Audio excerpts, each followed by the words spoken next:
Merasuki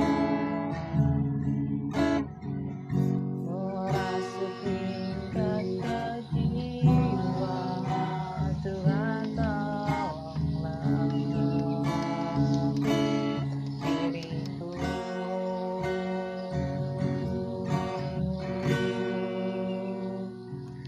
Entah di mana dirimu berada. Im, oi, dengar dulu. Apa ada kamu, Man? Aku mau tanya sesuatu sama kamu. Tanya apalah, macam seru sekali.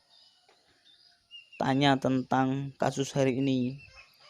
Corona yang udah sampai mana-mana, yang menyebabkan sholat berjamaah ditiadakan, masjid-masjid tutup, kantor tutup, kemudian sekolah online semua. Kalau kamu nyikapi hari ini tuh gimana? Kasus hari ini. Ngapain kau tanya-tanya ini? Banyak yang udah TV-TV nyiarkan itu, nggak usah kau tanya-tanya lagi. Ya enggak, aku cuman pengen tahu dari sudut pandangmu itu gimana dalam kasus hari ini. Kasus hari ini, Man, kita nggak bisa melihat dari satu sisi aja. Harus ada beberapa sisi yang kita tinjau. Berapa sisi rupanya yang kamu lihat? Nih, dengar. Aku memang bukan orang agama, bukan orang masjid. Tapi aku dengar ceramah kemarin. Nyikapi kasus hari ini, ada beberapa hal yang harus dilihat. Yang pertama itu dari akidah dulu. Kok akidah? Ya akidah lah. Berapa banyak orang hari ini yang mengatakan bahwasanya mati karena corona. Dokter itu yang ngurus-ngurus jenazah itu mati karena corona. Salah semua itu. Akidah udah rusak itu. Loh kok gitu? Ya iyalah. Kau kan orang masjid, kau tahulah pastinya siapa yang membuat mati. Yang mematikan itu siapa semua? Allah kan? Semua itu dari Allah. Masalah kau kena hari ini mati nggak mati itu Allah yang membuat semua. Jadi ibaratnya hari ini banyak kasus kematian, nah, itu bukan karena coronanya, tapi karena Allah menakdirkan mati sebabnya karena corona. Itu dia. Jadi jangan sampai salah akidah, itu udah rusak akidah itu. Yang kedua ditinjau dari fikihnya. Kayak mana cara Islam menyikapi kasus hari ini? Corona itu adalah sebuah wabah yang disebabkan oleh virus yang menyebarnya sangat pesat, sangat cepat. Dari orang ke orang, kontak langsung itu nyebar. Nah, dalam agama kan kita udah diajarkan ikhtiar lebih dulu dibanding tawakal, ya kan? Ya benar. Nah itu, nyikapi kasus hari ini kayak mana? Ya ikhtiar lah dulu. Nggak bisa kita langsung tawakal. Itu orang-orang di sana bilang, kalau memang udah takdirnya kena, ya kena aja lah. Iya benar, yang dia bilang kalau udah takdirnya kena, ya kena. Tapi kan kita harus ikhtiar dulu, kayak mana caranya biar nggak kena. Kalau memang dia beranggapan seperti itu, takdir itu dari tangan Allah, ya udah masuk aja ke kandang buaya. Kok ditakdirkan mati dikit, matilah. Kalau enggak kan gitu. Tapi apa dia mau? Enggak.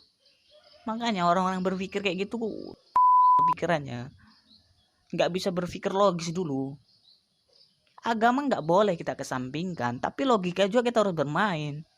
Nah, penutupan masjid itu salah satu upaya ikhtiar kita. Kenapa begitu? Virus itu kita nggak kelihatan, Man. Nempel di tanganmu. Kemudian kau pegang sajadah orang. Orang sujud di sajadah itu. Masuk ke hidung dia. Dia yang mati. Pas pula dia yang imunnya tipis, imunmu yang tebal. Matilah dia. Kau nggak mati. Itu kan yang ditakutkan pemerintah kan kayak gitu. Makanya kenapa kita diminta stay di rumah. Biar kita ini yang kuat-kuat, dia membawa virus itu nggak nularkan ke orang lain. Nyalah-nyalahkan pula masjid. Kenapa masjid ditutup? Kenapa? Macam nggak bertuhan, bah. Iya kita bertuhan. Banyak kali cakap orang-orang kayak gitu. Enggak pun ditutup, enggaknya ke masjid dia. Giliran ditutup banyak kali cakapnya. Jadi kalau kamu nyikapi masjid-masjid ditutup, enggak apa-apalah. Sementara waktunya. Ini masih Sya'ban, Man. Kalau ini masih bisa kita tangani di bulan Sya'ban ini, Ramadan selesai, enak kita ibadah, Man. Puasa kita nyaman, Man. Jangan sampai Ramadan nanti belum selesai, makin banyak. Kayak mana Ramadan kita?